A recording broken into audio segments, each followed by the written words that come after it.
comme des parents pauvres. mais est-ce que carrière u magistrat dinañ nangu beneen en tout cas acteur boo xamante ne du magistrat mën a agir ci carrière am. waaw loo xam nga loolu moo mës a am. parce que comme boo dugalee un avocat mu war a agir ci carrière u magistrat bi. waaw mais yooyu yëpp dañ koy xool ba régler ko parce que ñun ñëpp tout le monde est intelligent. bu ñu xoolee ba xool waxtaan seen biir war nañ mun trouver le juste équilibre boo xam ne ku nekk di nga gis ci bopp mu doon boo xam ne du ñii rek ñooy moom justice bi parce que ce qui est paradoxal sax on a 500 magistrats sur 400 avocats yow boo ma la laajoon ni limal ma 10 avocats doo ko am boo à part ñoom les gars très connus donc ça veut dire que nous avons un problème d'effectifs et d'infrastructure au niveau de la justice léegi nag président Diomaye bu bëggee justice bi gën a woom gën a ñol ku yokk cere dolli ñeex il faut ñu doter leen de moyens conséquents pour ñu def seen liggéey boo duggee ci bureau juge sa yaram day daw parce que le pile de dossiers qui sont là-bas day am dossiers am na des gens qu'on oublie ba nga xam ne dañuy toog ay années dans la prison donc yooyu yëpp bu dajaloo mais bon on peut espérer avec le juge de liberté bi nga xam ne dina doon tampon entre les décisions du procureur ak le justiciable ba nga xam ne des fois mën na wax ne sëñ bi kat wax dëgg yàlla kii jarul kaso parce que la prison ça doit être le dernier recours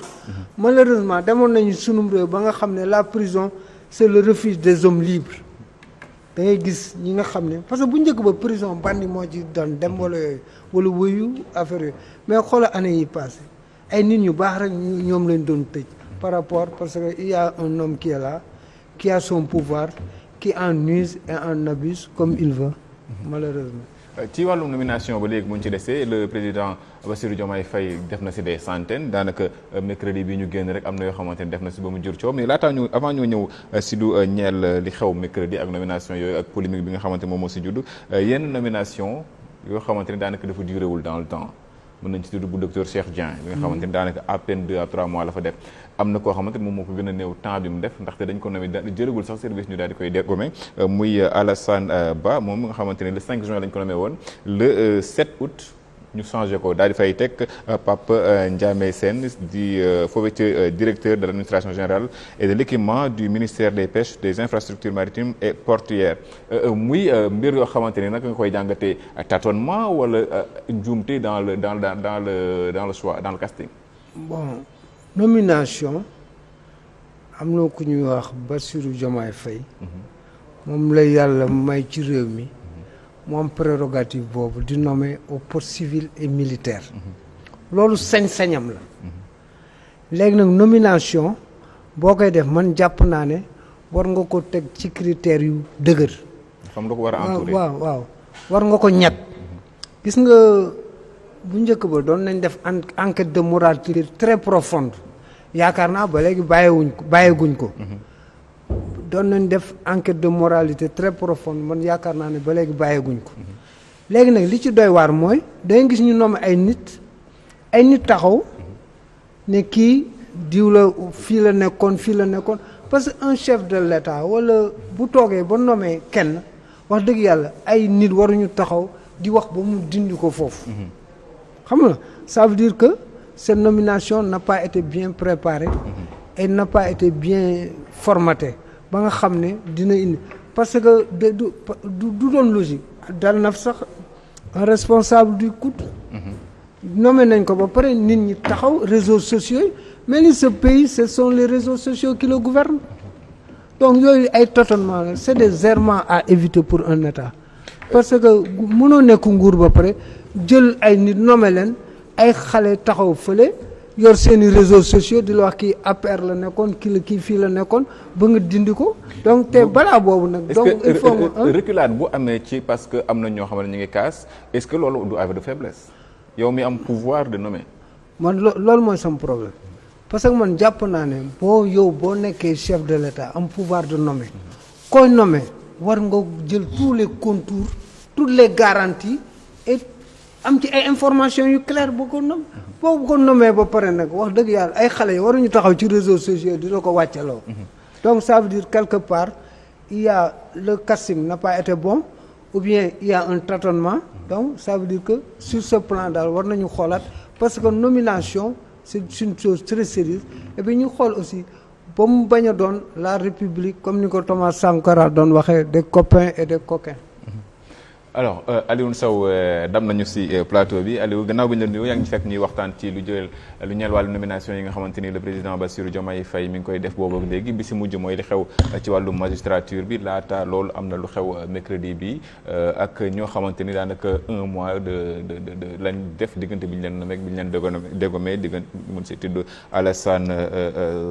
Diop bi nga xamante ni ki ko remplacé moom mooy Pape Ndiamé Sène ci ministère de la pêche fi mu nekk nii ñu gis un chamboulement au niveau de la justice ak poste yu bëri yoo xamante ne changé nañ ko une centaine ban jàngat nga am d'abord si ce qui se passe chamboulement boobu jeu de chaise musicale boobu. jeu de chaise musicale mënul ñàkk ci régime buy doog a yegg si Assane maa ngi lay profito di la jaar bu wër di la sant di kontaan di nekk ci sa wet ci édition du soir aux côtés naturellement du grand Demba Ramata Dia. Voilà donc moi je crois que Assane c'est simple c'est un nouveau régime qui arrive chamboulement il y en aura et jusqu'au terme justement de ce mandat c'est tout à fait normal et tout à fait logique chamboulement dina mën di am ay ministres dinañ dem ay ministres nañ ñëw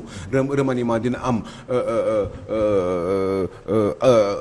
organisation dina am c'est normal c'est comme moo tax d'ailleurs je critiquais tout le temps solution